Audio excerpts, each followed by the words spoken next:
पुरुषार्थ सिद्धिपाय ग्रंथ के 74वें काव्य में आचार्य अमृतचंद्र सूर्य ने लिखा है, अष्टावनिष्ट दुस्तर दुरितायतनान्यमूनि परिवर्ज्य जिन धर्म देशनाया भवन्ति पात्राणि शुद्ध धियः। मदिरा, मांस, मधु, बड़ के फल, पीपल के फल, उमर के फल, कठुमर के फल और पाकर फल, ये 8 अनिष्ट हैं, अहितकारी हैं और इनकी लत पड़ जाने पर इनको छोड़ पाना भी मुश्किल है। और ये दुरित के आयतन है, अर्थात पापों के घर है। अब ये भाषा शास्त्रों की भाषा है पुरानी। आज की भाषा में ये कह सकते हैं कि इनमें पर पीड़ा है और निज स्वार्थ है, और जिस चेष्टा में अपना स्वार्थ हो और दूसरों को पीड़ा पहुंचती हो उसी को पाप कहा जाता है। तो इन सभी में ये स्थिति बनती है। इसलिए जैनाचार्य कहते हैं कि इन 8 का त्याग करके भगवान की देशना अर्थात प्रभु के उपदेश को सुनने की पात्रता आती है। आज कितने उपदेश होते हैं, कितने लोग सुनते हैं, लेकिन दुनिया क्यों नहीं सुधरती?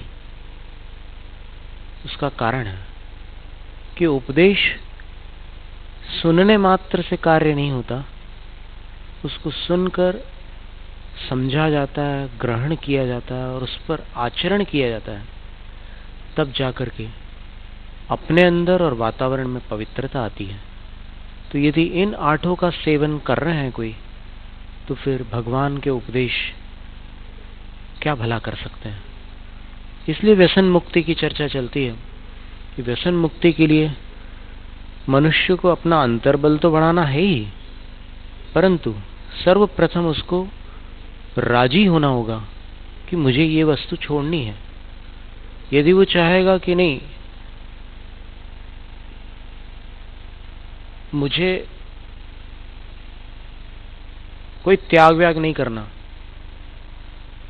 मैं पीता हूं सो ठीक है, मैं खाता हूं सो ठीक है, मैं नशा करता हूं सो ठीक है, मैं जो कुछ कर रहा हूं वो मुझे स्वीकार है, मैं अपने में ठीक हूं, तो फिर यदि कोई सुधरना नहीं चाहता तो उसको ब्रह्मा भी नहीं सुधार सकते। मारीच 2 हुए हैं शास्त्रों में, एक तो रावण के समय उनके मामा मारीच थे और एक आदि ब्रह्मा के समय उनके पुत्र चक्रवर्ती भरत के पुत्र मारीच थे। और वो मारीच दुराग्रही थे और दुराग्रही होने के कारण उनको आदि ब्रह्मा भी बदल नहीं सके, सुधार नहीं सके। और फिर असंख्यात जन्म धारण करने के बाद अंत में फिर उनका कल्याण हो सका। उस समय तो उनको कोई बदल नहीं सका, तो जो बदलना नहीं चाहता उसको कौन बदल सकता है? ये एक बात हुई। लेकिन व्यसन जिसकी बीमारी बना हुआ है, बीमारी साध्य हो सकती है, बीमारी का इलाज संभव है। और ऐसी स्थिति में यदि उस व्यसनी को बीमार समझकर उसकी आलोचना न करते हुए, उसकी तौहीनी न करते हुए, उसको नीचा न दिखाते हुए, उसकी निंदा न करते हुए उस पर दया की जाए और दया करके उसको सुधरने का अवसर दिया जाए और सुधरने का उपाय बताया जाए, तो फिर उसका सुधार असंभव नहीं है। वास्तव में जो उपदेश आदेशात्मक होता है कि ऐसा कर लो, वैसा कर लो, ये नहीं करना चाहिए, वो नहीं करना चाहिए, उससे लोगों को हीन महसूस होता है। लोगों को लगता है कि हम गलत हैं, हम कैसे सुधर सकते हैं, ये मार्ग तो बड़ा कठिन है। इस प्रकार की हीन भावना उत्पन्न होती है और फिर उनका सुधार जटिल हो जाता है। किसी को जलील करने से उसकी आत्मशक्ति नहीं बढ़ती, किसी को नीचा दिखाने से उसमें स्फूर्ति नहीं आ सकती। इसलिए अगर किसी को सुधारना हो, सबसे पहला तो सुधार अपने अंदर आवश्यक है। दूसरों को सुधारने से पहले खुद का सुधार जरूरी है। डेल कार्नेगी ने एक पुस्तक लिखी है, how to win friends and influence people. उसमें उन्होंने पूछा है कि तुम किसी को सुधारना चाहते हो?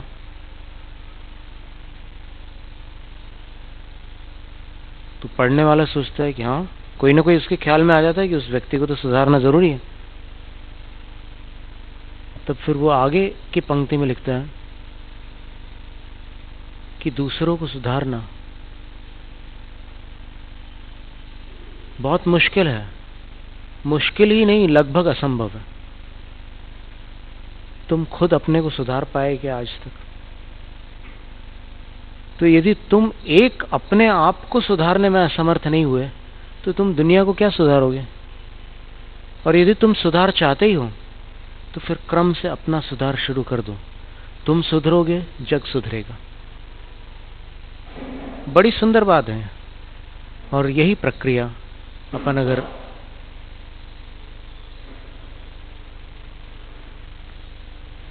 प्रारंभ कर दें तो एक निर्मल भविष्य देखने मिल सकता है।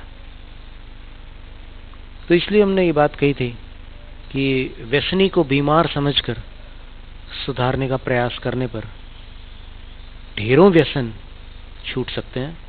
उनमें से शराब की बात हुई थी कि शराब छुड़वाना हो किसी को तो फिर यदि वो राजी हो तो ठीक है, और न राजी हो तो फिर परोक्ष रूप से प्रयास किया जा सकता है। उसको बताकर न करें, उससे विवाद करके न करें, शांत रूप से बिल्कुल हो हल्ला ना मचाते हुए जस्ट वो जो औषध है उसका प्रयोग कर सकते हैं। औषध का नाम आपकी स्मृति में हो, सल्फर 200, एक होम्योपैथिक दवाई है। इसको रोज 3 बूंद लेना है, 3 ग्लास पानी में, एक एक बूंद डाल करके एक एक ग्लास में, दिन में 3 बार जब भी पीना हो पी ले। और हफ्ते भर में या 1 महीने तक तो मदिरा अपने आप छूट जाती है, क्योंकि सल्फर तत्व उसके शरीर में चले जाता है, जिसकी कमी के कारण वो शराब के प्रति आकर्षण रहता, तलब रहती है, पीने की एक अंदर से एक तड़पन आ जाती है, और उसकी पूर्ति हो जाने के बाद वो तड़पन समाप्त, मदिरा से मुक्ति हो जाती है। इसी तरह दूसरा व्यसन है, नशीली वस्तुओं का व्यसन बहुत लोग करते हैं, और उसका भी कारण होता है वही तत्वों की कमी और फिर कुछ समय तक मिलने वाला सुकून। थोड़ी देर तक व्यसन करने वाले को लगता है कि चलो अब तो हम सब भूल गए, ये गम भरी दुनिया हमारे काम की नहीं है, लेकिन इस चीज का साथ हमें जीने का मौका दे रहा है।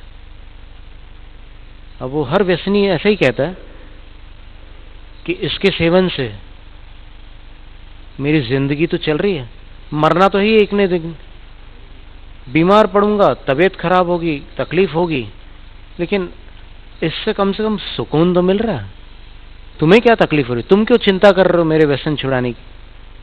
मुझे सुकून मिल रहा है, मिलने दो। और किसी को सुखी देखकर तुम क्यों दुखी होते हो? तो ऐसे तर्क करते हैं वो लोग। असली में उनके अंदर पीड़ा है, वो बीमार है। तो बीमार आदमी ऐसी बात करे तो उसमें कोई आश्चर्य नहीं है। उस स्थिति में फिर उनकी मदद के लिए अपन समझ लो कि उनके अंदर जो धूम्रपान करने वाले लोग हैं या फिर तंबाकू का विभिन्न प्रकार से सेवन करने वाले लोग हैं, उनको क्या तकलीफ है।